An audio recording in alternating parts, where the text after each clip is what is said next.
Welcome to the joint Lincoln Christian Institute and Third Wire Security podcast. My name is Mark Haupt, and I'm joined by Dr. Jim Estep.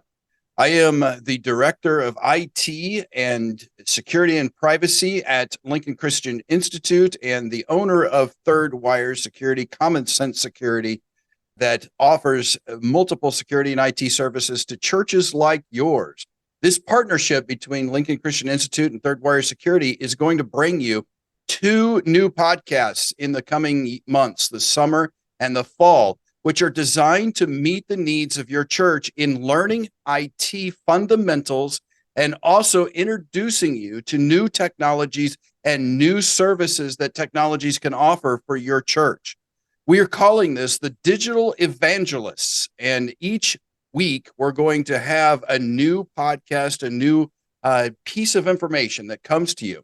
But before we get into understanding exactly what we're going to deliver for you, what I want to introduce you to is Lincoln Christian Institute. I brought my great friend, longtime friend, Dr. Jim Estep here, who is the head honcho of Lincoln Christian Institute, to tell us all about Lincoln Christian Institute and what it has to offer for your church and why they exist. Go ahead, Jim, take it over. I need to put that on my business card that I'm head honcho. That would be, there you go. That'd be great. It's my privilege to be the dean of the Lincoln Christian Institute. The Institute started as part of LCU, Lincoln Christian University's initiative called LCU to You. The idea of bringing what we do on campus with our students into the churches, the church camps, the Christian organizations that support us, that are part of our constituency. And so really the Lincoln Christian Institute is a service to the local church.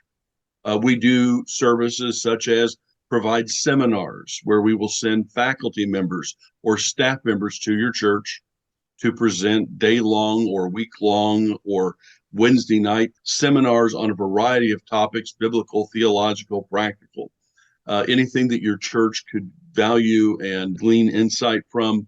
We want to be a partner with you in sending our people out to serve you. Wonderful thing about this, many times when you hear something like LCU to You campaign means we're going to try to raise money. That's not the initiative here. Our campaign is to get our faculty to your church and do it at cost. You do not have to pay the institute, the university, me, the speaker, anything. All we ask is you cover mileage and housing, just simply to help keep the costs down. But once again, it's at cost to you. And we have a variety of churches that have already taken advantage of that. Many of those churches have asked us to come back because they enjoyed what we did. So we do provide seminars. We also do events on the campus of Lincoln Christian University. So we have two events that typically come up in the fall. There is the Midwest Ministers Retreat, typically in October, and in the spring, typically in February, is the Church Leaders Conference. And so we'll be getting information about those two events on our campus website very, very soon.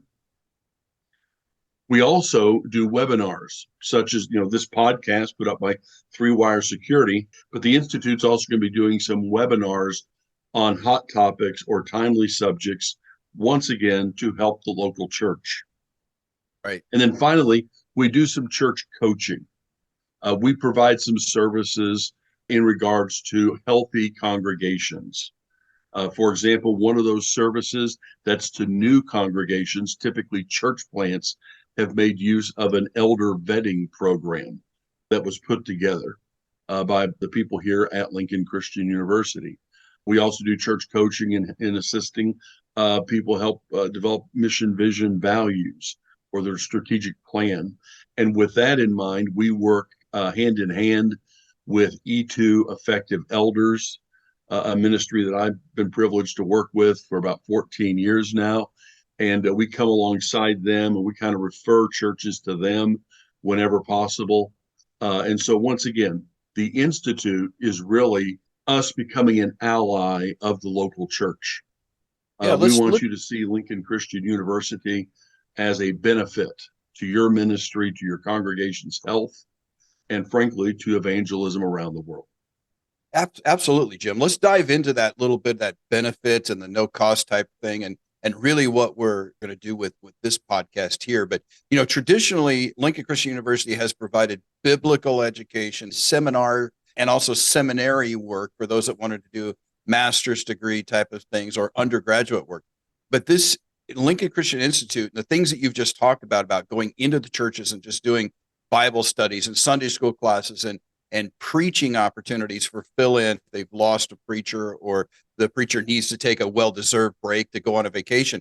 So these are all the kinds of things that Lincoln Christian Institute is offering. And now with this and other services, we're starting to expand into some of the other needs of the churches as well, because reality is the churches in some respects, although we want to stay away from calling them businesses, there are aspects of the church that needs to operate like a business, some of the what we would call back office pieces.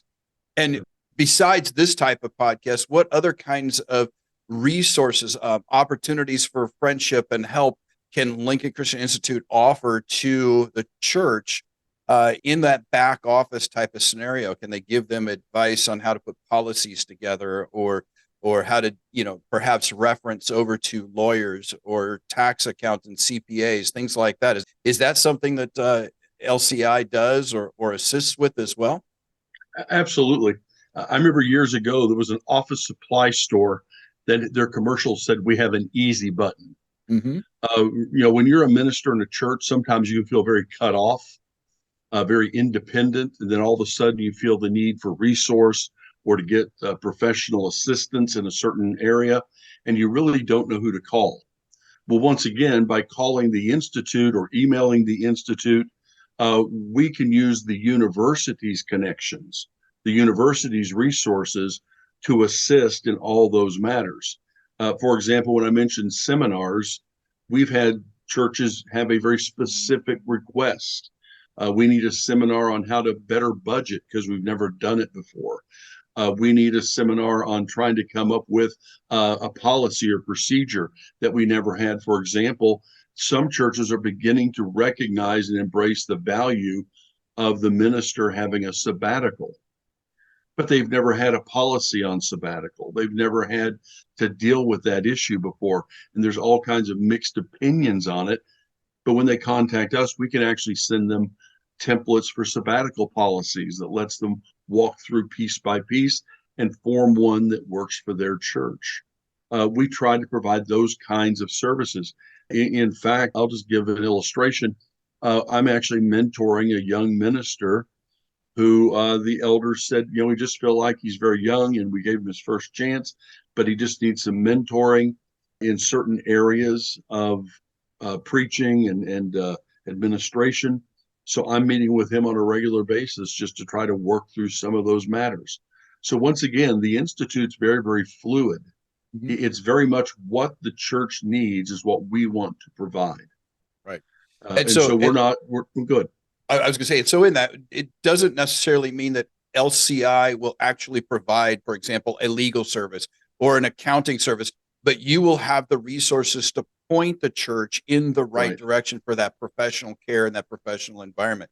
So there may be a situation where the church contacts you and it feels like a handoff, but really that's what we're looking to do is we're looking to have the churches come to a trusted partner like LCI in order to be in contact with another trusted partner. Yes, you don't want me doing your books. No. You do teach statistics though, Jim. Yes, I do. I teach statistics. But the simple fact is, the Institute can't provide those kinds of services. But what we can do is say, we have a partner, we know of someone, we know of an organization that could do this for you. Right. For example, let's say you did say we want to lead a capital campaign. Well, while we could give some general parameters for how to lead a capital campaign, it'd be much better to put you in touch with somebody who has done it on a regular basis, has the resources, has the material that's ready to go. But once again, you're not having to find that person. We're the easy button. You call the Institute and we can give you a list of names to do that. And so we kind of become the partner, once again, with the local church to provide what it needs. We believe healthier churches are a benefit to everything: the kingdom, world mission, evangelism, disciple making, but also to, for example, Christian higher education. Mhm. The Institute works under the umbrella of Lincoln Christian University that still has undergraduate and graduate seminary 4-credit accredited programs. The Institute is a very unique division in the university because we're not accredited. What we do is not for a degree, it's non-degree seeking, and therefore we get to avoid all the governmental and accrediting red tape. Mhm. So that when we come to your church, you don't have to worry about the U.S. Department of Education showing up and look at your church library Right. or to check your technology. So in other words, we make it very easy to bring what we do on campus to you. Right. And you talked about there that, a healthy church leads to a whole bunch of healthy things, but it also leads not just a healthy church and church surroundings, but it also leads to a healthy community. And when I mean that is a small church, let's say in an Assumption, Illinois, an Atlanta, Illinois, a Lincoln, Illinois, having a healthy church in that community where it becomes the focal point of gathering for people who are non-church or unchurched. That term "nun church" that's going on around right now. It becomes a community center for people to come and attend. And some of these seminars, such as what we're potentially doing here with this technology and security piece, or maybe if you put together something that the community would be interested in hearing, they can be invited into the church and included in that process. So that's a huge benefit. And then, of course, without the accreditation red tape and things like that, you're just simply doing the education and the learning aspect, and you're focused strictly on that piece, and that's what brings an incredible value to the community and to the church and to the organization. Absolutely. And that's what we're after. And by the way, you raised an issue. For example, you said the nons, Mm-hmm. which is a rising group in our country that when they're asked what's your religious preference, they put non. On right. We don't have one. The simple fact is that we've been contacted by churches who said, we don't know what to do with nons. Mm-hmm.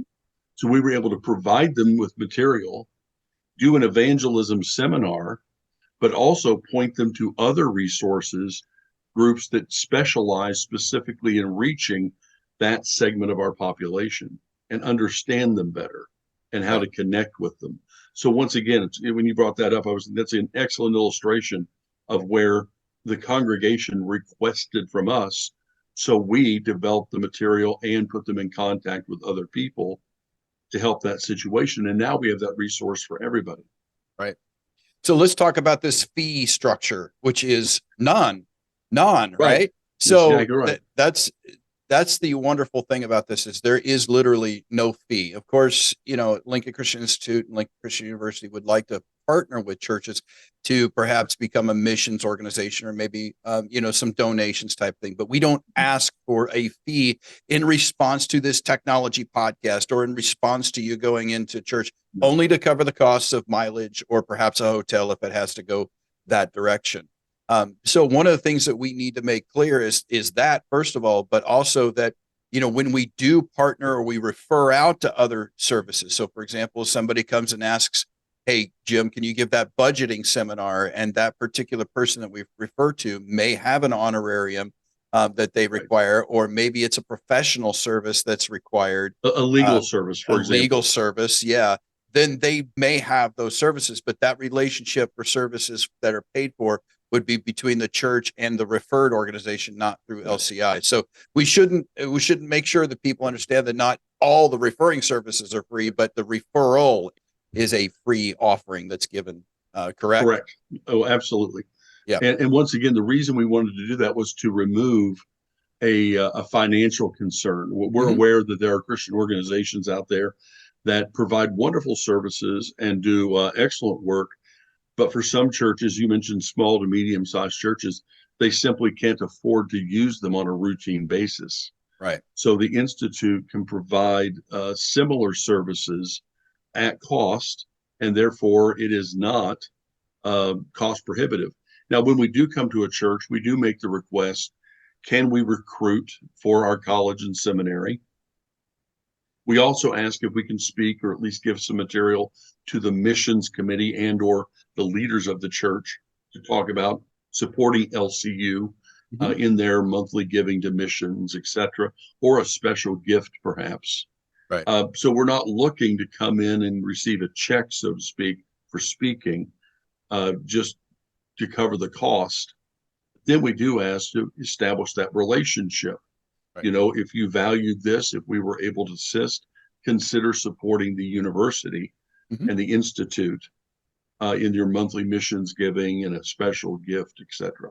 Yeah. And so once again, it is this idea of LCU to you, not, you know, we want to get something from you. Right. You We know, just simply want to talk to the leaders, the missions team, and recruit new students. right. And obviously we're doing this podcast. I think one of the things that's kind of an elephant in the room that we definitely need to address is that this is Lincoln Christian University is behind this, and there's a lot of misinformation and rumor and innuendo and stuff about Lincoln Christian University because we have changed the model in which we're delivering education to this LCU to U model.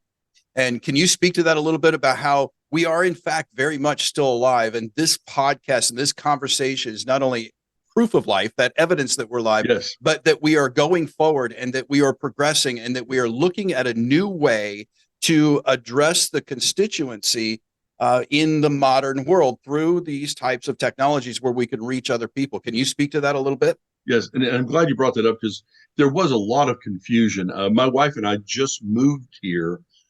We were not in Lincoln, Illinois at the time. A year ago, we were in Missouri. Mhm. We moved back to be part of this initiative. Because you And believe in this LCU2U. You firmly believe in it, absolutely, just yes, like I I do. served here for about 14 years.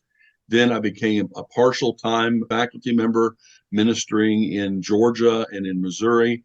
And and then when President Silas McCormick invited me to come back and be part full time with Lincoln, with this LCU to U initiative and the Institute kind of being the vanguard of that, I saw it as a great opportunity, not only for my wife and I, but also for the kingdom, Mm. that this was something that really needed to be done. Now, there was a lot of misinformation. We've been here a year now, and you're right, we're on a physical campus. These are not digital books behind me. Nope. The simple fact of the matter is, we have a campus. We have students both on campus and online. And we offer our undergrad programs in Bible and ministry and our seminary programs in Bible, ministry, and theology. Mm. And the simple fact, like I said, those things are always going to be consistent. That's our core of what the university offers. But even now, we battle the fact that there was a lot of misinformation regarding our very existence. When we moved back here a year ago, we went downtown Lincoln, and when somebody asked me, "What brings you back?" "Oh, I have a new position at Lincoln Christian University." The person became very concerned for my wife and I, saying, "Oh, I'm sorry, you obviously don't know. They closed." Mm. No, they No. didn't close. We just moved back here to take a position with them. So we are very much alive, very much open. And by the way, the maneuver that Lincoln did is being copied by other seminaries that are recognizing in our current economic climate, Mhm. in the population of students who are graduating high school, and not to mention the ones that are considering ministry straight out of high school, those numbers are plummeting. The idea of operating massive dorms to have thousands of students, many campuses are learning that this is simply a model that we cannot sustain, not in the long term. Since Lincoln has done this, multiple colleges have followed the lead of Lincoln. One of my own alma maters, Trinity Evangelical Divinity School, just went through a similar reboot Mhm. where they announced a massive change in the way in which they do theological education in light of the new culture we live in. And so the simple fact is, LCU, in some respects, is the same LCU people remember. In other respects, we are more diligently focused on ministry training, theological education, and connection to the church. Right. We've essentially doubled down on those elements.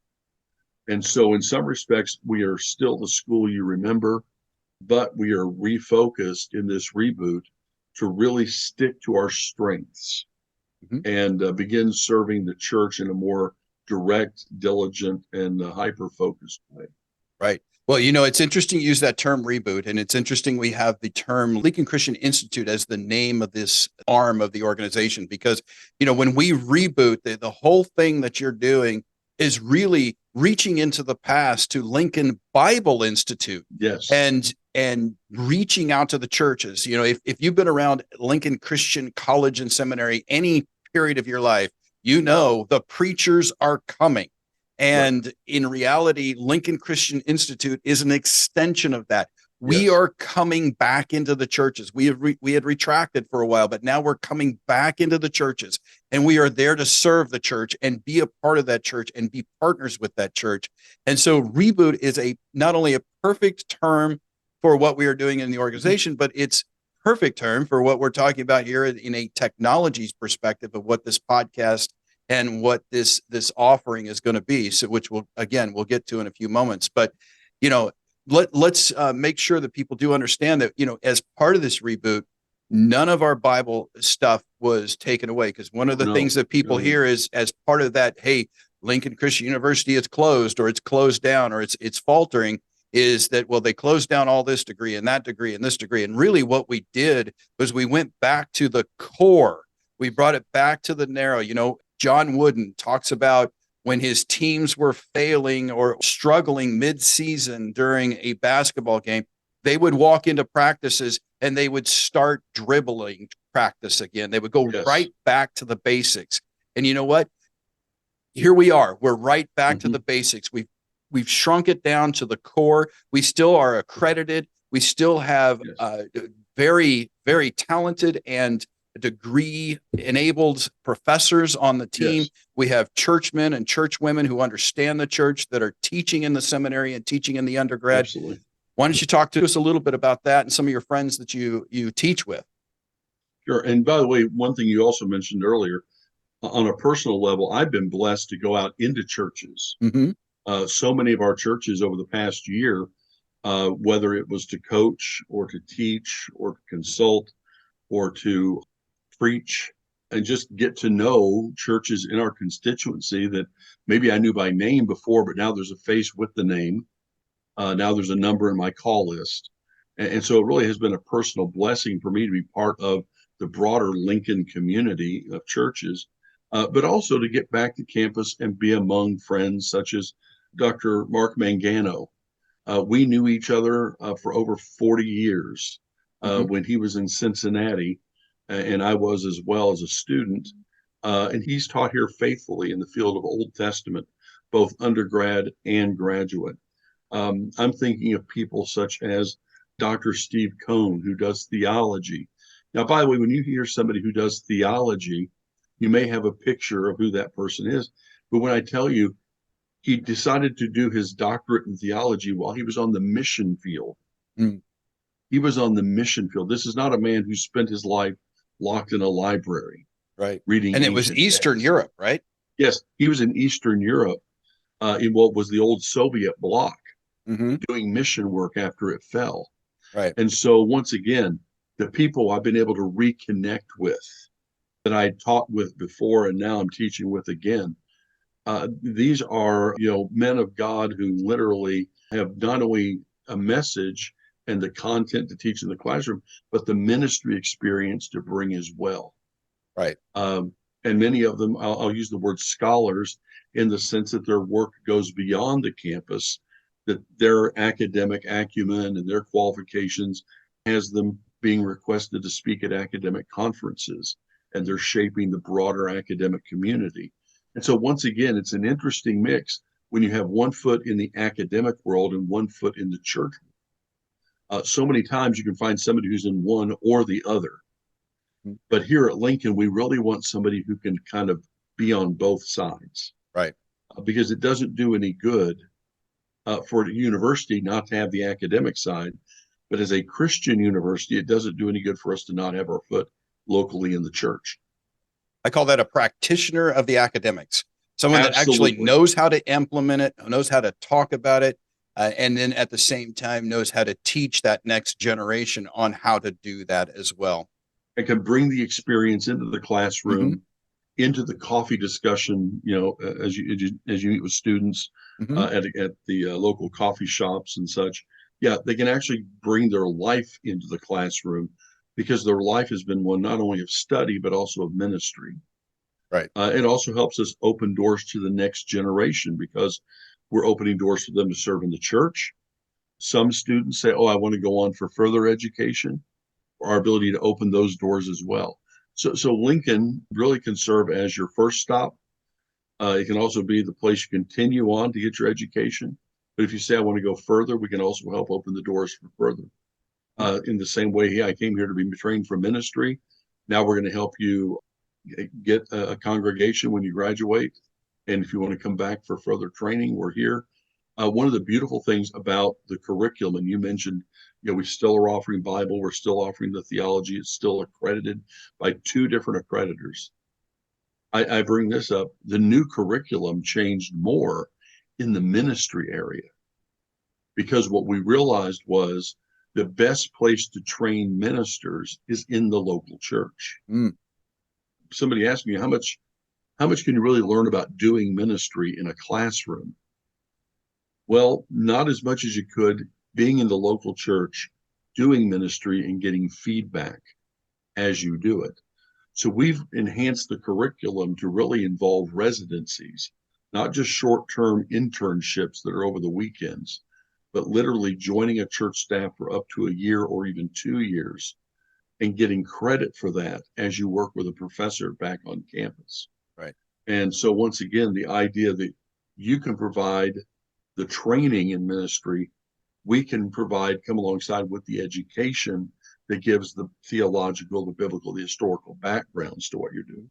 Yeah. That guard the doctrine, and Yes, we can help do that. So Lincoln Christian Institute is here to serve the church. absolutely. And I will tell you from my own personal experience, I was able to go into a church, actually two different churches, but one in particular went in where some of these classes, these LCU to U classes, were being delivered. And one of the things that was such a joy to me was to see the older people in there, and the fact that this situation is not just, college has always just been for the younger generation.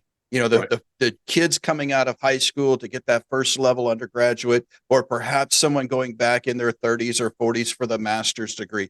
But I was seeing the 50s and the 60s and the 70s, and I think there was even an 80-year-old in some of these classes that was Yes. getting a deeper knowledge of God, getting a deeper knowledge of scripture and the church.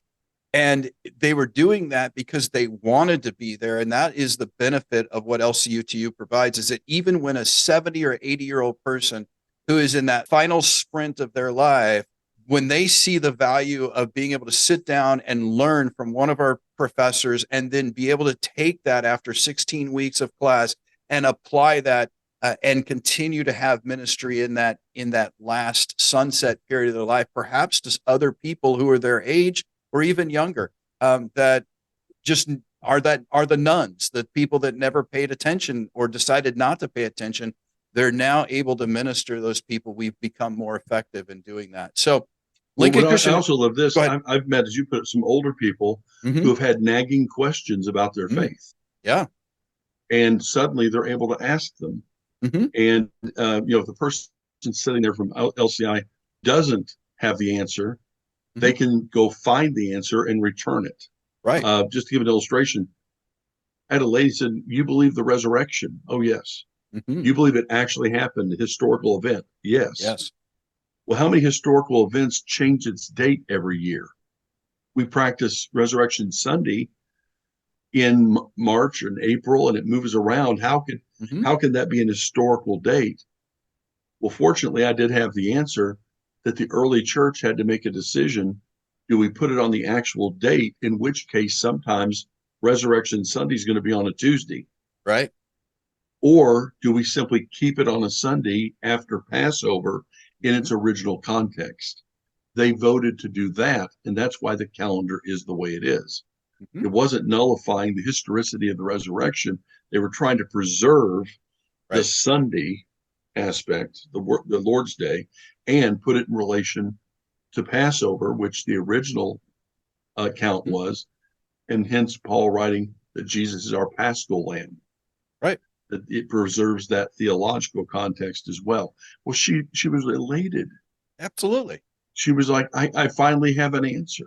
After 60 years, right? Yes. Right. And So, that's, once again, never too late to learn, never too late to benefit. right. And just thankful that I could have been there to witness that. And so if you're watching this podcast, hoping that I finally get to the part about the technology piece, which we will right now, keep in mind that you can send an email in. And as an individual, this doesn't have to be a church. The LCU to you is designed to go to the church, but it's really ultimately designed to reach the individual. And if you have a question, a nagging question that's inhibiting your faith that you want better understanding on, reach out and ask. And again, we can refer you to the right people, or perhaps refer you to the right passage or a right tape or a right podcast or whatever the case may be that will help explain that to you.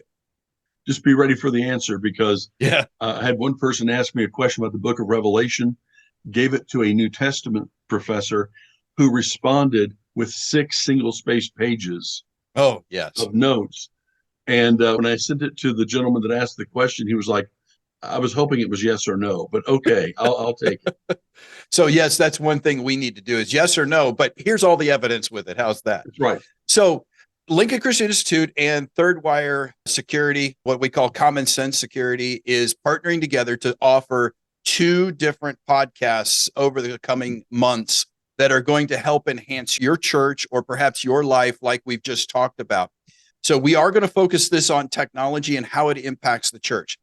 First podcast we're going to offer is a 10 session. We're going to establish the first initial 10 sessions of interviewing, just like I've done with Jim here, interviewing technology leaders from the world who have who I've vetted, and we'll have a good conversation that will talk about how to implement different types of technology within your church. So, for example, we may talk about how to use Planning Center in one episode, where you could use child check-ins and take online payments for credit cards for your tithe and offering. You can keep attendance for your folks. Another episode, we're going to talk specifically about security and how to maintain your inside the church computers and make sure that they don't get smashed by ransomware, so that you don't have to worry about having a complete outage within your environment.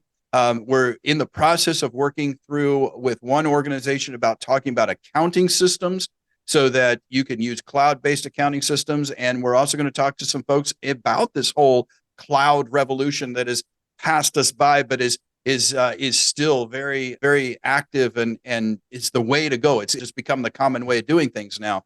And then if I can get the right person on, we're going to talk about artificial intelligence and Chat GPT and how that might actually apply to the church. And preachers, don't get excited. I'm going to not talk about how to create your whole sermon through Chat GPT, but maybe Sunday school teachers can do that. But anyway, we're going to talk about, so that's going to be a 10 series podcast. Now, the other podcast, the other situation, if you will, that we're going to create is an educational opportunity, what I call IT fundamentals. What we're going to do is we're going to use the CompTIA model and allows for, if you desire, the IT Fundamentals Plus certification. But if you don't want to do the certification and take the test, that's perfectly fine as well. The education will be extremely valuable for anyone in your church, perhaps that is a hobbyist at IT that wants to take it a little bit further, or maybe you've got a few people there you want to put on an IT team or a worship team that deals with the technology systems, and they need to have that fundamentals behind them. We're going to offer this IT fundamentals. Now, it's not going to be, this is a computer and this is how you turn it on. We're going to one step above that, where we're actually talking about how the operating system interacts with applications and software. We'll get into the cloud a little bit and how to operate and utilize the cloud. We may even get into some contracting and how to deal with those SaaS or software as a service applications that you might buy, like Planning Center. So this podcast is actually going to be a little bit more in depth because it's actually a teaching training situation. What we'll do when we launch it here, probably in late June, the first podcast will be launching on June the 5th and release every Monday after that for 10 weeks. This second podcast will launch probably in mid to late June. We'll announce it, and we'll have people sign up for it. And what we'll do is every week we will have a 1-hour teaching session straight from the IT Fundamentals book.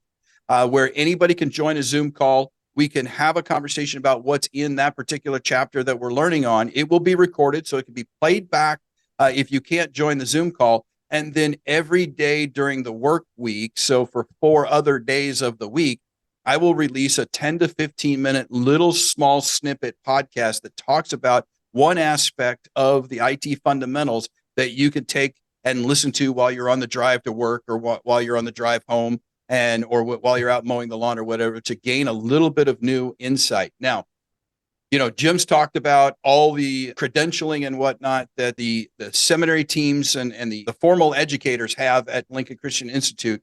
Just as a quick thing, I am an IT professional, been in the professional business for over 30 years, and I currently am a chief information security officer for a very large data center operator within the United States. So I have a lot of access, like Jim was talking about, being able to refer people. If you need something IT-wise, you need hardware, you need to talk about strategy, about how to implement or change a current scenario that's going on, you want to talk about that cloud. I live in that environment every day. In particular, I live inside of the security environment. So some of the things that we will talk about in these podcasts will be incident response and how to address security things, including things that are not necessarily IT related, like active shooters and so on and so forth. So we will be coming out with those podcasts here very shortly. Be looking for those. This is the introduction to the fact that we're doing it. And I thank you for joining us today for this introduction to Lincoln Christian Institute and Third Wire Security, the common sense security people that will give you this information as we move forward. Join us later on, and thank you very much for joining us today.